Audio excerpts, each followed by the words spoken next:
Até aqui nós vimos a terrível experiência do pecado de Davi. E lá em 2 Samuel 11:27, nós vemos a seguinte declaração: Porém, isso que Davi fizera desagradou ao Senhor. É claro, irmãos, que desagradou ao Senhor. Davi tinha infringido vários mandamentos da lei de Deus. Davi tinha cometido um adultério, tinha cometido um assassinato. Vimos também que Davi, sem saber, pronunciou a sentença que ele deveria receber. Quando instado por Natã, Davi disse que aquele homem rico que havia tomado a única ovelha de um homem pobre, devia ser morto. Devia ser morto. Tão certo como vive o Senhor, digno de morte é o homem que fez isso. Foi a declaração de Davi. Só que imediatamente após ele ouviu de Natã: Você é o homem. Você é que é o homem que perpetrou tamanha maldade. Em 2 Samuel 12:13, nós encontramos a confissão de Davi a Natã. Já falamos sobre isso um pouco. Pequei contra o Senhor. Pecou contra o Senhor. Quando se peca, irmãos, não se peca apenas contra as pessoas, não se ofende apenas as pessoas, os envolvidos na ação, mas se peca contra Deus. Essa era uma confissão de Davi. Davi estava admitindo que havia pecado. Davi estava arrependido. E veja, irmãos, no mesmo verso 13, imediatamente o que acontece? O Senhor perdoou o teu pecado, não morrerás. Veja, irmãos, que coisa maravilhosa. O Senhor não espera que o pecador prove que merece o perdão.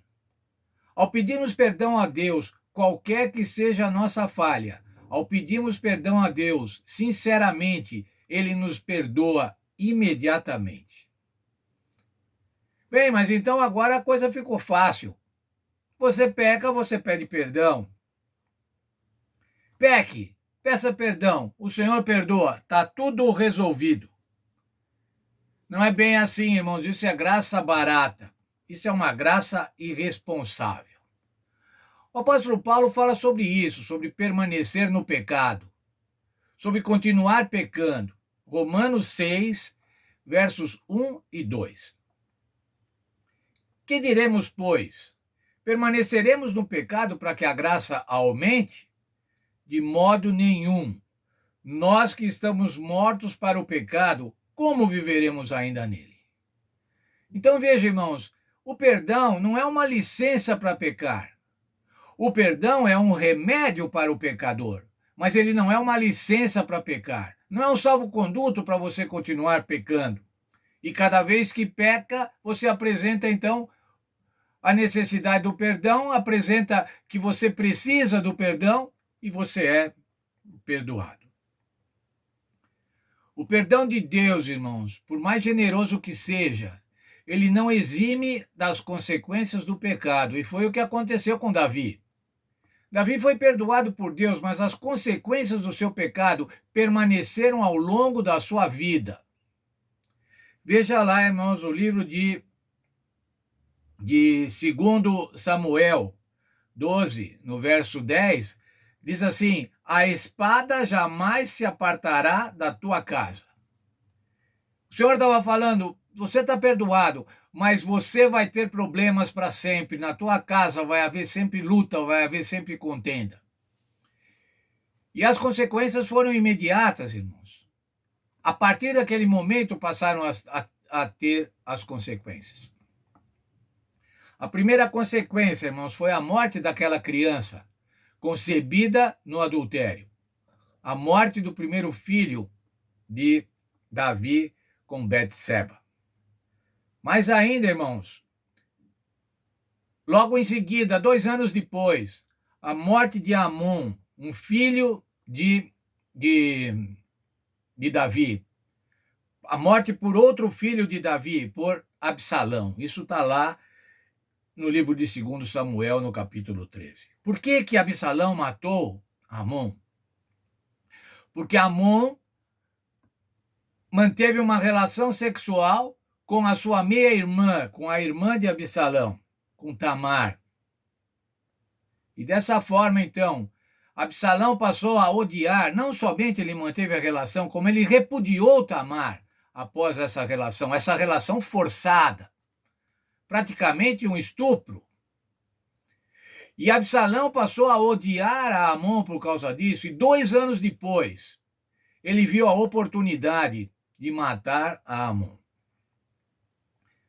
Imaginem o que acontecia, irmãos, com Davi, com essas circunstâncias na sua família, entre os seus filhos. No livro de 2 Samuel, ainda no capítulo 13, no verso 37, você encontra assim: mas Davi pranteava o seu filho todos os dias. Todos os dias, irmãos, Davi chorava pela morte de Amon. Qual era o resultado, irmãos, do pecado de Davi? A espada não se apartará da tua casa. Mas ainda Absalão, irmãos, o belo filho de Davi, ele promoveu uma revolta contra Davi e morreu nesta revolta. Você encontra isso em Samuel, 2 Samuel, capítulos 15 a 18. Davi entendeu o perdão de Deus, irmãos, e assumiu as responsabilidades, as consequências do pecado. Davi arrependeu-se, arrependimento sincero. Davi confessou a Deus o seu pecado. E a confissão de Davi, irmãos, encontra-se no belíssimo salmo composto por ele, o Salmo 51. O Salmo 51 tem como título o seguinte: Salmo de Davi, quando o profeta Natã veio a ele, depois de Davi haver cometido adultério com Batseba. Depois do adultério, depois de perceber o tamanho do pecado, depois de ter se afundado no pecado, começou muito bem com o adultério, depois continuou com uma sedução ao marido dela para ver se ele ajudava a esconder de alguma forma aquele pecado, e depois então com o assassinato, com a articulação do assassinato de Urias. Veja, irmãos, Davi arrependeu-se, e nós vamos ainda estudar mais detidamente o Salmo 51, mas hoje vamos falar dos versos 1 a 6. Leia depois o Salmo 51. Um salmo de arrependimento, um salmo de confissão. Nesse salmo, irmão, nos primeiros versos, os versos 1 a 6, Davi pede misericórdia, pede compaixão, pede para o Senhor apagar a transgressão. Mas por que ele pede isso? Porque ele merece? Não, irmãos, por causa do amor de Deus. Ele diz: lava-me, purifica-me do pecado. Tá vendo, irmãos? Não é ele que está falando assim: eu vou me purificar do pecado, eu vou lavar-me do pecado. Mas ele diz: por favor, Senhor, faça isso por mim, que eu não consigo. Ele ainda diz: eu sei dos meus pecados. E confessa que o Senhor ama a verdade.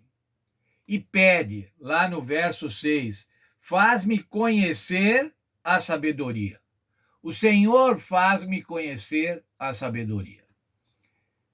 E aí eu lembro de um outro verso, irmãos, agora um verso de Provérbios, capítulo 1, verso 7, Provérbios de Salomão, do outro filho de Davi. E ele diz assim: o temor do Senhor é o princípio da sabedoria. O que era então, irmãos, que o Senhor faria com Davi para que ele conhecesse a sabedoria? Que ele tivesse temor do Senhor. Uma coisa, irmãos, aprendemos aqui: o pecado é perdoado por Deus imediatamente. Quando você solicita a Deus perdão, quando você se arrepende em sinceridade, em contrição de coração, ele te perdoa.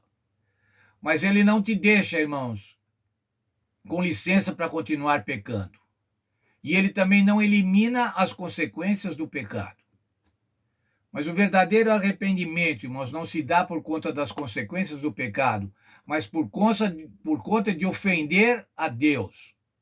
Como eu poderia fazer tal coisa e pecar contra Deus? Foi o que José disse, e nós já vimos isso.